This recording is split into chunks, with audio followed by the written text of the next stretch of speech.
All right. Hi and welcome. This time with audio, this time with a voiceover.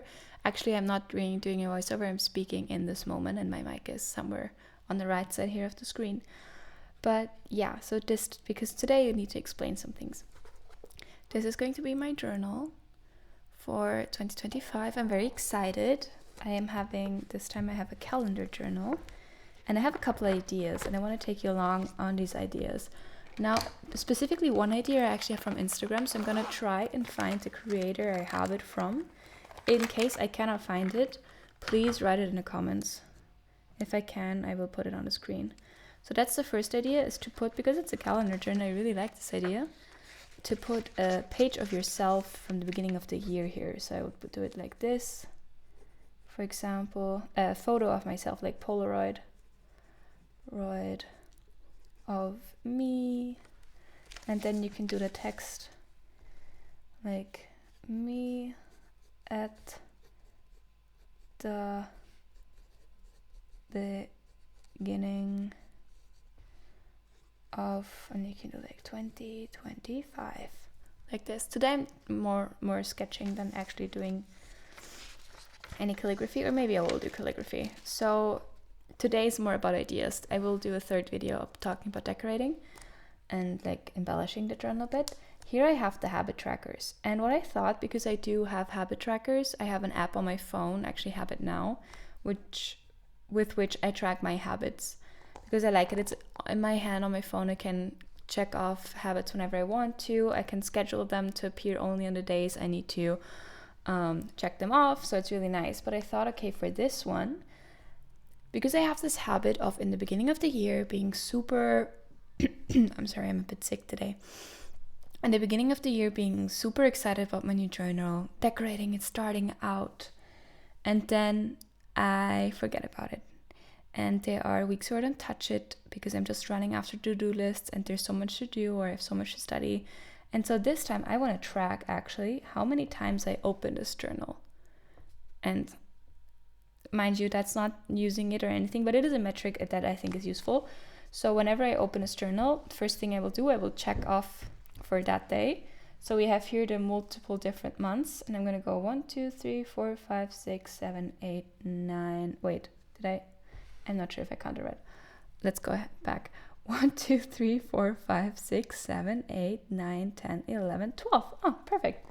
So these are reserved for those habits. And then here I have a bit of leeway, and I can come up with different habits that I want to also track. And yeah, here I think I want like a big title of consistency, and like a really nice font. But like I said, that will be the next video. Then here I have the different goals. And even when I got the idea, I was like, okay, uni, business, personal, right? Because that's how I've always been doing it. And business and uni have always been like the main priority, but then I keep not hitting my personal goals, like going to the gym twice a week. So this time it's going to be a bit different. I'm going to have personal, uni, and business. Of course, this doesn't speak to the priority these are going to have on a daily basis, but I do like where this is headed. And then here, steps to get there. Maybe I will write different milestones for each quarter, like quarter 1, quarter 2, quarter 3, quarter 4 milestones. I'm going to just quarter milestones, write this here. I think that's a good idea. Then we have wish list. And here I want to write wish list things, and then wish list adventures. Because I do have a wish list for stuff, right? But I also want a wish list for places I want to see and stuff like this. And again, next video I'm gonna make these pages look pretty, or I'm gonna try to at least. Then I have the calendar years. Yeah, well, that's just a calendar. I think I'm just gonna put some stamps on here, maybe some stickers, so that's pretty to look at. But maybe with something with markers. But yeah. Oh, maybe I can put the quarters in the colors for the milestones. That would be interesting. And then we start with the calendar. And here's the funny thing. For the calendar, I want, because it's really just the days, you don't have monthly pages, which I am a bit sad about, to be honest, because I do like decorating those monthly pages. But the idea for this journal is to be used on a daily basis to plan out each day. That's why I really love this setup. The first 3 to-dos will be my 3 non-negotiables for the day. And I'm gonna see if maybe on weekdays I make 1 business and 1 person, like always 1 personal, but then 2, either to business or to uni, depending on what the focus of the day is. And then on weekends, maybe I don't have any, like on Joker days where I just do whatever the heck I want. I don't have any to-dos. Or maybe I make sure that I have 2 or 3 personal to-dos on the weekends. I'm gonna figure that out. But what I really like is the first 3 will be my non-negotiables of the day. Then I can just write down the list into the dot grid here. And here today's goal, because my goal will be to accomplish the first 3 things, I would like to make this like the journal part where I either put a picture I took on that day, maybe I glue in like a fall leaf I found and then pressed. Maybe, like, of course, if I press it, I'm gonna only glue it in later, but maybe I'm gonna make some little sketch or drawing or write a poem or whatever. And this is for my plan for today, when I will be doing what. Because whenever I did this in my last journals to do like a time frame, a timeline for all of my goals, I am so much more productive. I'm so much more clear-headed. I'm more motivated. And also I have learned that when I actually am forced to put all of my to-dos in a timeline, that even at the beginning of the day or the day before when I plan my next day, I realize, hold on, there's no way I can get all of these goals done in a day. And before I would try to get all of these goals done. Oh, I made a little mark here. And then at the end of the day, I didn't get them done. And I felt like I've been working all day, but I got only half of my to-do list done. And then I feel like I didn't do enough. But if I would have sat down before and planned the entire day out, I would have seen from the start, there's no way I'm going to accomplish all of that. So that means that's a very good way to manage expectations and to also make sure you're not stressed out because there's not so many things on your to-do list and you cannot even get them done. So those are all my ideas. And then of course here in this little pocket, I will save a couple things that fall into my lap along the day. Maybe something that I want to glue in here.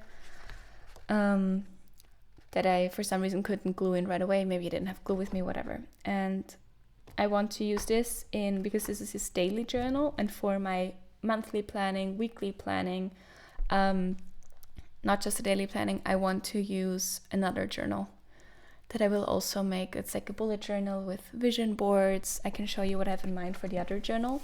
This is, this is the journal I had, I think in 2020, and oh my god, I still love this. This still inspires me. So hold on. For example, here I have like a night and morning routine. I think it's actually on this channel. I think that's amongst the first things I ever posted on this channel. It's like a flip through of this journal, and it's still one of my favorite journals of all time. I have my list of hobbies here. Habits I stopped this one. And I'm not clumsy. I don't have the image to be clumsy. So this actually worked. But yeah, I put a lot of effort into these back in the day. And I want to bring that effort back because this really enlightens the creative spark in me. So things like this. And then maybe do I find my vision board in here too? Because I know there was a vision board and that's why. There you go. Here, the person I want to be at the end of 2020. I have this page and the vision board. So these things will be in my other journal where I do the monthly planning and goal setting or quarterly planning and goal setting. And this is just really what trickles down into the daily. And I'm really excited because this is what I'm going to bring with me every day. And then at home, I will have like the other journal that will be more comprehensive. So yeah, my daily journal and my journal, I guess. So yeah, now you can head to the next video to see how I embellish this a little bit. So thank you so much for watching. Yeah, this is a bit of a mini series where I just make short videos about this journal and how I'm going to use it. And yes, this is part 2, maybe of a million. I don't a million, probably not. But yeah, I have the other videos that are already up linked on this side and you can check them out and keep watching. Thank you so much.